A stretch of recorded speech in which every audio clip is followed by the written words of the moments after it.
What makes Skyrim such an amazing game? No, not that, not that. Surely a game that's been remade 10 times by now has to be worth something, right? And it definitely falls into that classic game that we go back to and we play every now and again. And it has that replayability. So, what made Skyrim such an amazing game? There's something I need to say before we dive in. Fuck Bethesda, fuck Todd Howard, especially in recent years, and fuck the fact that we have not got a new Elder Scrolls game. And fuck the fact that Bethesda has just been pushing these dog shit games on us and they have not been making anything. Okay? We deserve better as fans that are constantly supporting this, but no, we need more microtransactions. We need greedy Todd Howard to just continually suck the sweet cock of whatever $5 microtransaction is left in another Skyrim reboot. Fuck you, go fuck yourself. See, one of the things that makes Skyrim so amazing is that when we're on this wagon together, Rayloff, right, looks at you and he says, "Hey, you." And as little a thing that is, it helps create that immersion. From the first sentence spoken in the game, it really just pulls you in. It makes you feel like this is your world. The NPCs are talking to you. The game is not telling you, hey, you're playing as a character, you're playing as this is what you are. You is being left open to interpretation, and it gives the foundation for such an amazing RPG going forward. This is our first step. Then, shortly after that, you find yourself in uh, this situation. And it feels like it's happening to you because it's happening from your perspective. Luckily, in just a few seconds, you're about to be bailed out by a dragon. And that's going to save your life. Great. Phenomenal. And just like that, after escaping, the open world is now at your fingertips.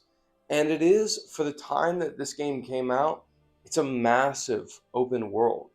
But I remember, because I was like 12 when this game came out, getting to Whiterun, and I didn't have my compass activated, and getting to Whiterun was just such a journey. And it felt like I was never going to make it. It felt like it was so far away. And now, with certain games being so huge now, just because of the capability of games now, we kind of forget how big Skyrim was and how gigantic it felt when the game first came out. It felt massive. And if you didn't escape Helgen with Ralof, well, now you have an even longer journey ahead of you than just Riverwood. It's going to take forever for you to get to Solitude and go visit and join the Imperium. But I think the second reason of what made Skyrim such an amazing game to play was the freedom. The freedom to explore anywhere you want, to go and do anything. You could walk up and you could attack and hopefully kill the very first person that you see if you want to. And yes, I like to be a little psychopathic, when I play RPGs. I like to be a little dark, a little evil. Watch out, kitten. Daddy's getting evil. But like, you have the freedom to do so. You have the freedom to be the nicest, kindest, most sweet person, help everyone with everything. That option is there. But alternatively, if you don't want to, you don't have to help anybody out with shit. And that is the beauty. You have utter freedom in this world. And I think something that was done a lot more back then that isn't done now so much is the ability to just level up whatever you played with. There wasn't a play style that you could pick. You couldn't pick a preset on anything. It was, if you wanted to be an archer, you had to use the hell out of the bow and arrow. If you wanted to use, two-handed weapons and smack the shit out of somebody, you had to use those weapons. You had to find them first and then start using them. And at least for me, I didn't know what Skyrim was capable of. I had no idea. I had no clue going into it. Every magic spell, every weapon felt like something unique and interesting. You start pairing together, okay, bandits are using, iron stuff, and the bandit chiefs are using, bandit iron shields and iron armor and stuff like that. And everything just felt like so interesting and pieced together, like with lore, and it worked so well. Another thing that made Skyrim so amazing is the atmosphere. I mean, look at this, right? Look how beautiful this scenery is. It was so gorgeous, and the soundtrack, absolute perfection. These gorgeous starry nights, whether you're seeing it through the canopy of the forest or whether you're on top of a mountain, it is something that you could get off to. That sweet night soundtrack with those beautiful lights going above your head, stunning. It was something amazing. It made you want to live in this world, at least to experience this at an even deeper level. And the combat music, oh,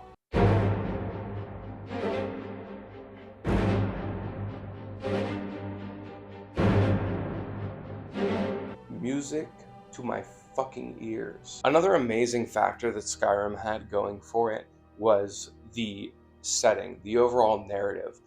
This country that you just stepped into the middle of is not only in the middle of a civil war, which you have to pick a side, but also you are, a key player in this, right?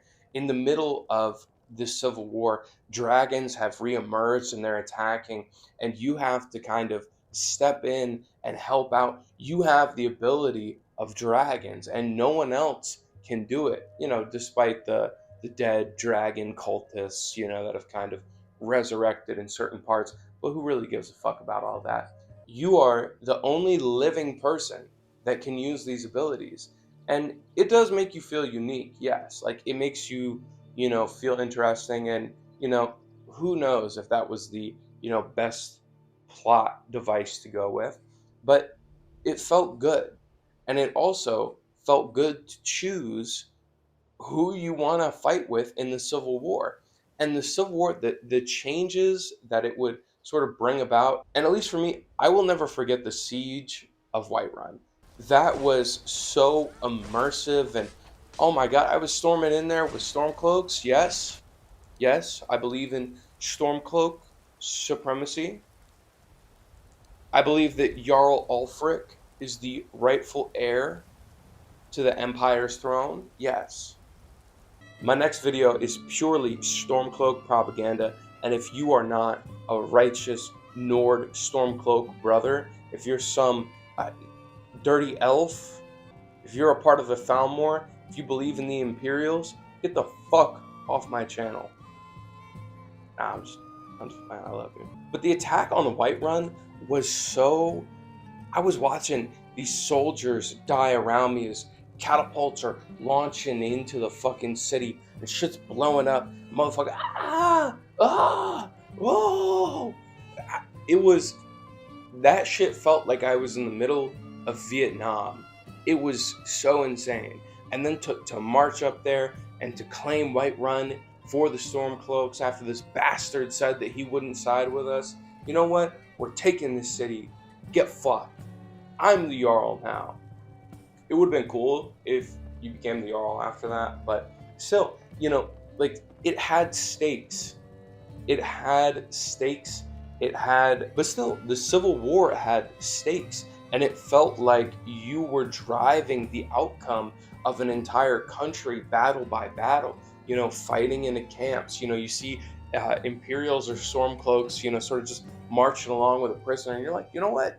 Fuck you guys, and you go over and then you free your guy. It was little stuff like that that just made you feel like you were really in the middle of a civil war. The immersion blended with this story that had stakes in it. It was beautifully done in a lot of ways.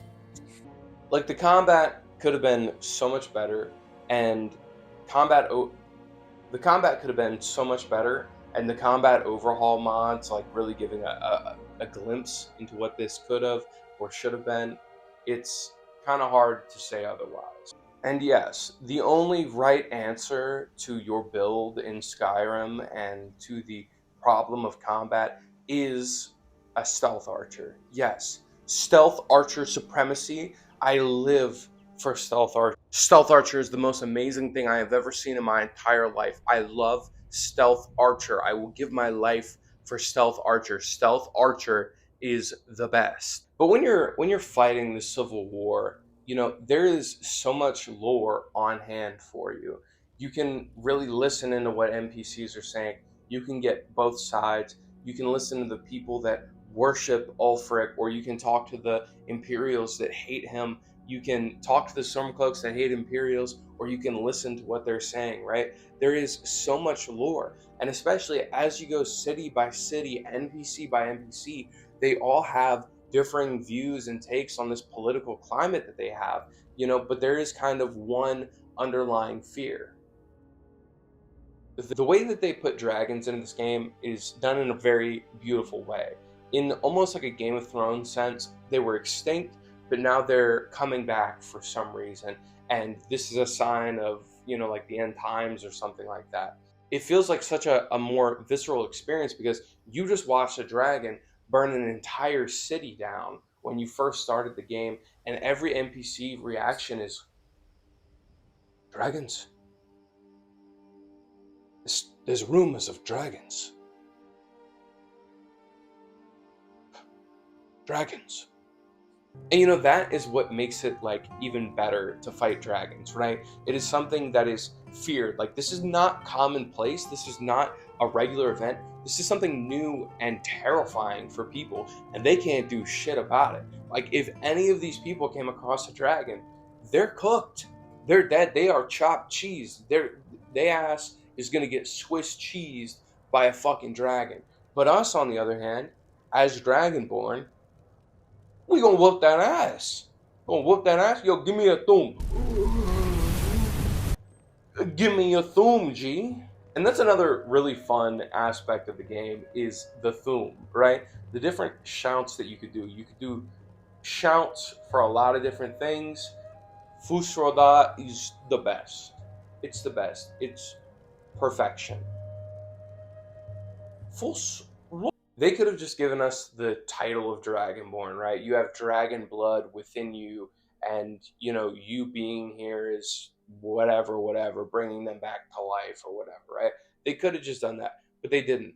They gave us the ability to use this special dragon language innately, and slowly build and get new powers, and eventually become like a full-fledged dragon user, being able to speak the whole language and being able to use all of their abilities.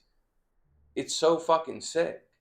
But despite that, the lore in this game is so good, right? The lore goes really deep. You hear these little things on the surface about gods and deities and Daedra and demons, like all this different stuff. But as you like do different quests and you do side quests and you talk deeper to NPCs, you're able to like naturally learn more about the gods. You're able to learn more about these deities and all the different things that are at work in Skyrim. And it's amazing to kind of figure out that knowledge yourself. And if you disagree with that, I will tell you, uh, I don't read shit in games. I don't read any journal entries. I don't read any books that I pick up. I don't read any notes unless the courier delivers it by hand to me. Got something for you. Your eyes only. But I don't read shit, and I was able to discover so much lore and details about the game in a natural and engaging way. And I think that's the best way to pick up on lore or put pieces together is you have a conversation with an NPC, but then later, maybe it's 4 hours more into the game that you find another NPC and you chat with them, and then you figure out, oh my God, this connects and deepens my knowledge from what I found out from that other NPC, and the 1 + 1 = 2. Holy shit, I figured it out. It's such a natural, engaging way to get the lore of the game. And sometimes it's piece by piece, right? Like at least with the blades, you'll learn a bit about the blades, you hear rumors of the blades, and then eventually you meet Delphine.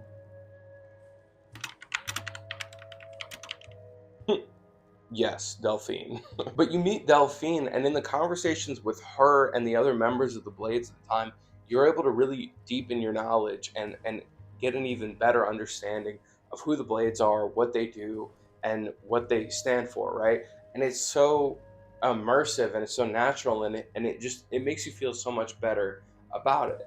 But that is really what I think makes Skyrim so amazing, right? Is the freedom that they give you to listen or to learn the lore or not really makes the game accessible for everybody. The game isn't shallow. It's not as shallow as other games Fallout 4. But it's not as shallow, right? It is deep. There's a lot of lore to learn there, but you don't have to if you don't want to. I had a girlfriend in high school who never really played video games before, but she said, "Oh, like I wanna try. I wanna play some video games. I wanna learn video games, whatever." So the first game that I started her out with was Skyrim, and she played the hell out of that game. And it worked because at first she had no idea what she was doing, and the game could forgive her of that, right? But eventually she started getting a grasp, and lock picking wasn't as difficult. Combat, she understood it now, and interacting and doing things in the world that wasn't as confusing. She finally figured out what the A button was, what the B button was, and what the Y button was. She finally figured that out, and so what she was able to do was finally, take the time to, oh, I can start learning about the world that I'm in now. So the game is accessible but deep, which, at least for me, is one of the factors that makes this game such a classic. You don't have to play video games to be able to play Skyrim. You don't have to understand any of the previous lore. You don't have to be anything. But also, if you're an experienced gamer, you're able to go in and still enjoy the game and see it for what it is, and have fun and appreciate it. But with all these stories and side quests, it's hard to tell what's right and what's wrong, right? Morality is kind of gray. You don't know which side is best to pick in the Civil War. It's kind of just left up to you, and you have to decide what's best. Your moral compass tells you whether the Dark Brotherhood is a good thing and whether you want to get rid of them or whether you want to save them, right? Whether you want to side with them and do some work with them or not, right? Maybe joining the Blades or joining the Fighters is a bit more of your speed and your morality, right? And so you do those things and you don't do some other things because the other things are fucked up, right? Your moral compass determines what's right and wrong. The game doesn't innately tell you this is good, this is bad. You pick for yourself. And that is such a deep and immersive thing in the game. Another huge factor of Skyrim is this Nordic aesthetic, right? It kind of shifts and it changes. When you go into a city, you're like, okay, they have a Nordic aesthetic here, right? The way that they dress, the sort of furnishings that they have, the home styles, the architecture, right? Um, these things are great. But then you go out of the cities and you find these Nordic ruins, and what it feels similar enough to where you can pinpoint this as like history and like a historical thing. But then when you go back into the cities, you see the advancement, right? It makes you feel like this place has history, right? This place wasn't always here, it wasn't always like this, but instead you're living in a place where they have a foundational history, and now 400 or 500, however many years later, you're now here, and it just immerses you into the world even more. Speaking of immersive things, I think something that's overlooked quite a bit is the radiant AI, right? The schedules. You know what time the market opens and closes for each city. You know the schedules that each person has, and you can follow them around. You can follow them and watch them leave their job at the market to go back to their house, and you pick lock the door, you go in and they're cooking dinner. You sneak back out, you come back a few hours later and they're now sleeping, right? That is something that immerses you into the world, and that is a big factor at play. It wasn't always like that. When Radiant AI first came out, it was a big deal, but now we're kind of accustomed to it, and it's not as big of a deal, but it's still a huge factor that took a lot of work and effort for us to get to. Now, I've talked about the agency and the freedom to do as you want, and how your moral compass kind of determines what's right and wrong in Skyrim. Of course, there's sort of a standard, and you can still be arrested for your crimes. Halt! In the name of the Jarl, stop right there! You have committed crimes against Skyrim and her peoples. What say you in your defense? But you can still be arrested for the crimes that you commit, and that's fantastic. But chances are, no matter where you go, you'll be accepted somewhere in Skyrim. If you're a goody two shoes, you might want to just hang out with the fighters and you'll be accepted there. But at least for me, when I went to the fighters, we need to have a moment of vulnerability. I've been calling them the fighters. I'm just, full disclosure, I'm really tired. I have not slept well the last couple days. The companions. I'm a jackass, okay? I dropped the ball on that big time. My fault. I'm gonna take that on the chin. Pause. But at least for me, going and doing quests with the companions, it was it felt a little too goody two shoes to me. I wasn't really like, this is like my kind of people, right?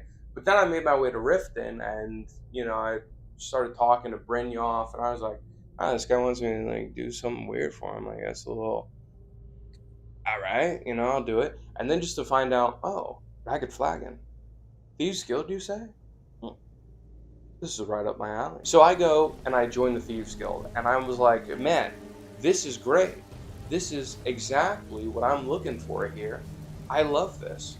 But then, after a while of doing it, I go, this is boring. I can't kill people on the job. I can't sneak in, steal their stuff. I can't do that. Are we serious? Whatever, it's fine. But I need something more. Then I go to steal something from Solitude, and I break into this little guy's house, and this little guy goes, sweet mother, send your child unto me.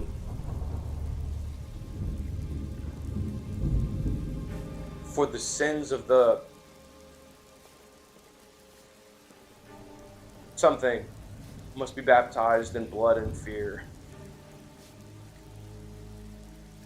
But I meet, if I'm not mistaken, Aventus Argentino. If I'm right or even close, that just shows like what a impact this game has on your psyche, right?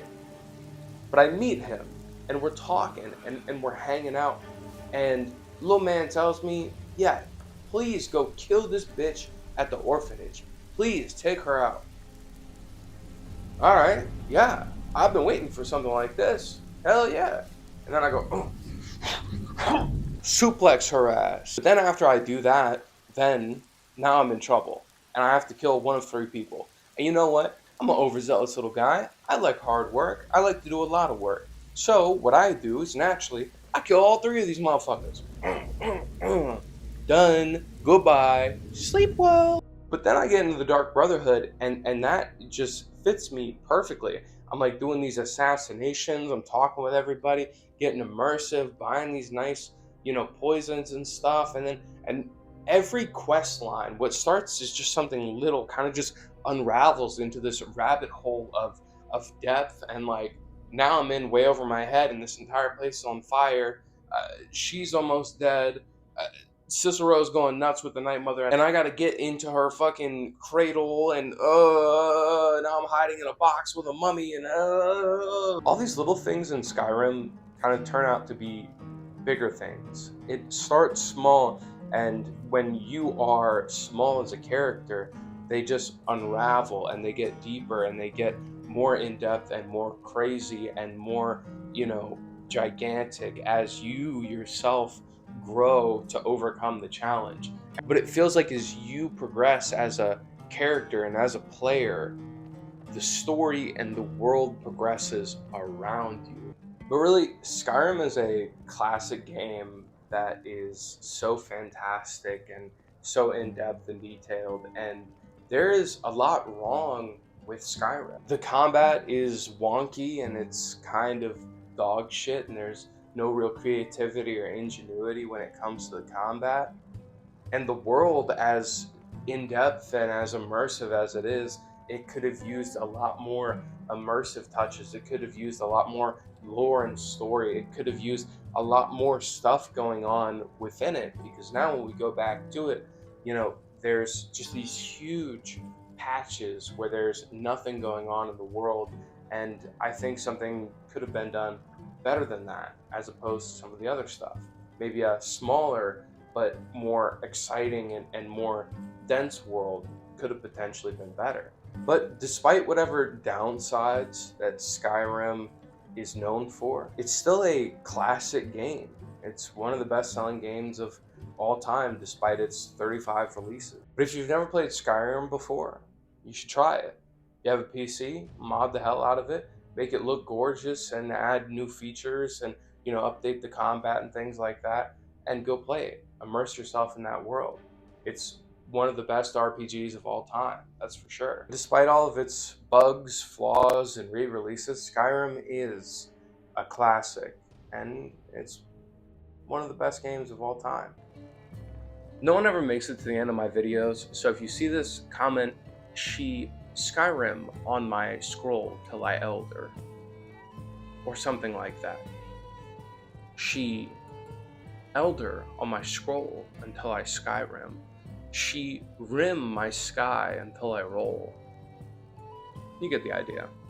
I wanted to just switch it up this week. I had another unwritten rules idea planned. I wanted to do Helldivers 2, and I had a few other video ideas as well. But I really just wanted to switch it up. I didn't want to burn out the format yet. So, and you know, I love Skyrim to death. It's one of my favorite games of all time, for sure. There's definitely better games than Skyrim, don't get me wrong. I haven't even touched the shit in like probably 7 years, some shit like that. But it is a classic and it's a great game, and I'll never forget all of the lore in my head. And I'll probably make another Skyrim video at some point. So, but if you are still here and still watching, thank you. I appreciate you watching the video. You know, I see everybody watching to the end, and it really means the world to me. A lot of YouTubers will tell you, "Hey, like and subscribe to this video. That helps me out the most." Like, yeah, you know, sure, like the video. You know, if you enjoyed it, and subscribe if you know want to see more videos like this. But really, the thing is, to me, is like, if you really want to do me a favor and help me out, just watch the video to the fullest, and then when it pops up above me, hey, watch another video. Here's a video that Tesserino gave to me. Just click that one, watch it, and even if it's not your jam, just go ahead and turn the volume down. Just let it run all the way through. That helps me out tremendously, tremendously. It does wonders for me. Not even gonna lie. But as always, I hugely appreciate the support that I've been getting. I've only been doing this for a few months now, and you know, when I first started, getting my first like 10 or 20 subscribers, it was such a pain in the ass. It was so difficult, right? And now I'm over 350, and it's like, whoa, where did that come from? You know, it means the world to me. It means so much, and you know, honestly, it makes me so happy that I can, you know, give you guys a smile or a laugh, and that just makes it all the better. And it's hard to believe that in just a few months I'm about to be a YouTube partner. um, so pretty rad. So if you're here and you're still watching, do subscribe, stick around. Let me know what's up, and we're gonna talk soon. We're gonna have fun. If you have any content ideas that you want to see from me, if you have anything that you'd like me to talk about or play, or anything that you want to see, just let me know. Just let me know. I'm more than happy to do anything for you guys, and no one's asking for shit. So if you ask something of me, it's it's a non-existent list. So you're first in line. So you'll probably get it. But with that, have a fantastic rest of your week, and I'll see you next week. Mwah.